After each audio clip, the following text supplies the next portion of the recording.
नमस्कार दोस्तों, हमारी आज की कहानी है बेटे के जाने के बाद सास ने किया बहू के साथ अत्याचार तो बहू ने दिया करारा जवाब। कहानी अच्छी लगे तो हमारे चैनल को सब्सक्राइब जरूर करें। कितने सपने संजोए थे रचना ने अपनी शादी के, पर उसके सारे सपने अब चकनाचूर हो गए। उसकी सास को तो ऐसा लगता है जैसे उसके बेटे का इस दुनिया को अलविदा कहने में रचना का ही दोष है। वैसे रचना अपनी सासू माँ की ही पसंद से इस घर में आई है।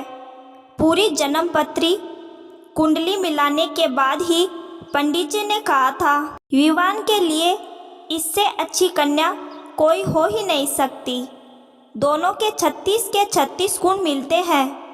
यह बहुत ही शुभ है, कन्या भाग्यशाली है। यह सुनते ही रचना की सासू माँ ने फरमान जारी कर दिया था, अगर कोई लड़की युवान की पत्नी और इस घर की बहू बनकर आएगी तो वो रचना ही होगी। उस वक्त विवान के बड़े भैया और पापा ने तो रचना की सास कौशल्या जी को कितना समझाया था कि विवान अपने ही ऑफिस की एक सहकर्मी को पसंद करता है और उसी से शादी करना चाहता है।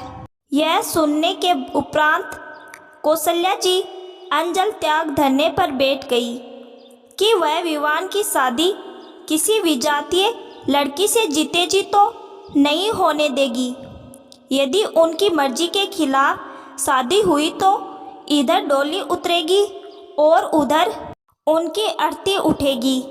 यह सुन युवान ने कौशल्या जी की जिद के आगे और घर की झूठी शान की खातिर अपने अरमानों की बलि चढ़ा दी और हार कर सर झुकाए चुपचाप रचना के संग 7 फेरे ले लिए। विवान कौशल्या जी और घर वालों को खुश करने के लिए रचना के संग रिश्तों की डोर में तो बंध गए, परंतु ना वो अपना प्यार भूल पाया और ना ही रचना को उसका अधिकार दे पाया।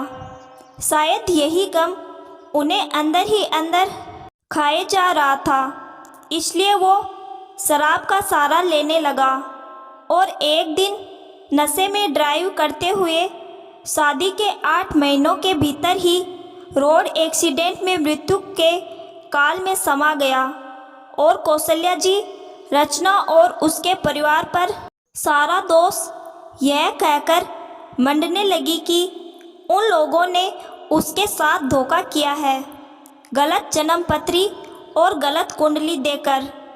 घर में हर किसी को विवान के आकस्मिक मौत का दुख था, परंतु किसी को भी रचना की चिंता नहीं थी। हर दिन किसी न किसी बहाने से कभी कौशल्या जी, कभी जेठानी, कभी उनकी ननद उन्हें विवान के मौत का उलाना देने से नहीं चूकती और बेचारी रचना मौन रहकर सबके ताने सुनती रहती थी। विवान वन विभाग में राज्य सरकार के कर्मचारी थे, इसलिए विवान की मृत्यु के पश्चात सारे सरकारी रुपये पैसे रचना को ही मिले। यह भी कौशल्या जी को गवारा नहीं था।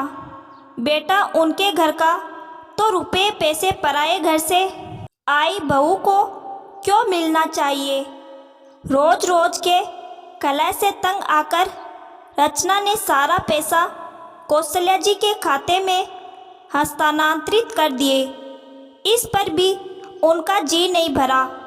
अब कहती है अनुकंपा नियुक्ति में नौकरी रचना के स्थान पर रचना के देवर को किसी तरह मिल जाए, क्योंकि वह इस घर का बेटा है और पिछले 2 सालों से सरकारी नौकरी के लिए प्रयासरत है। रचना के ससुर और जेठ जी ने कौशल्या जी को बहुत समझाया कि सरकारी नौकरी में अनुकंपा नियुक्ति केवल कर्मचारी की पत्नी या बच्चों को मिलती है, पर नहीं, उन्हें तो कुछ सुनना ही नहीं था और ना समझना था। बस उन्होंने जो कह दिया वो पत्थर की लकीर थी। हर बात में जिद पकड़कर अड़ जाना कौशल्या जी की आदत में शुमार था।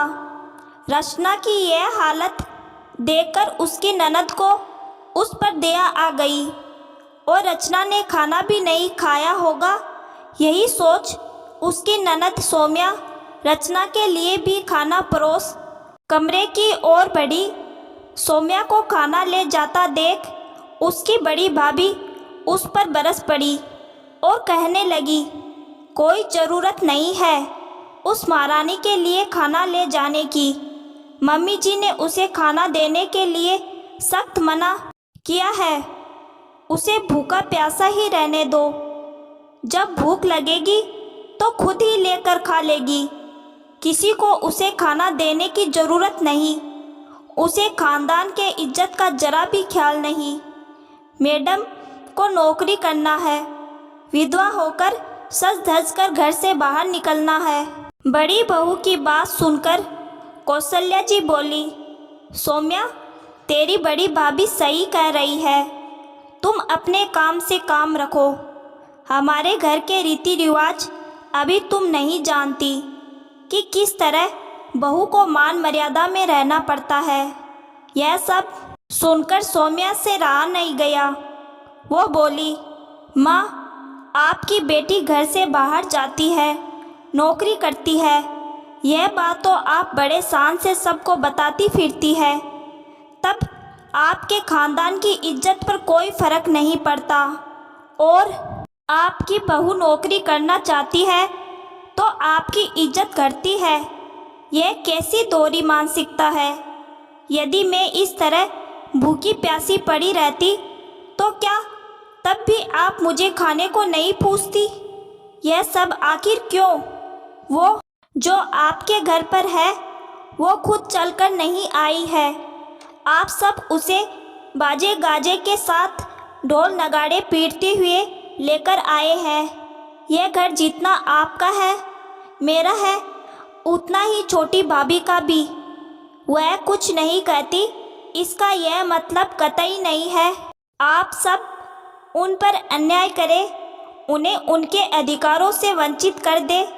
सौम्या के ऐसे कहने पर कौशल्या जी चुप हो गई, क्योंकि वह भी यह जानती थी कि वह गलत है और अपनी बेटी के सामने ज़्यादा बहस नहीं करना चाहती थी।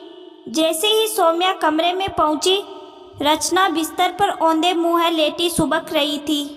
ननद को आते देखते ही वह उससे लिपट गई और रोते हुए कहने लगी, मेरा क्या दोष है?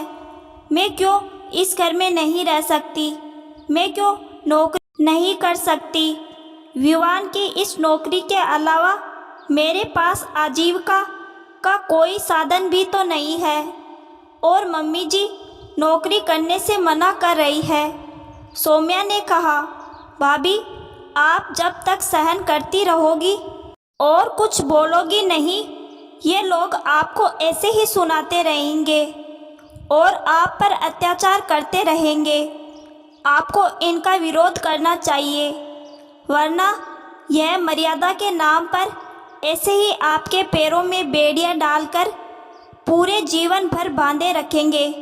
सौम्या की बात सुनकर रचना में अपने हक के लिए लड़ने की चेतना जागी और उसने कौशल्या जी को जाकर कह दिया कि वो नौकरी करने के लिए घर से बाहर जरूर जाएगी।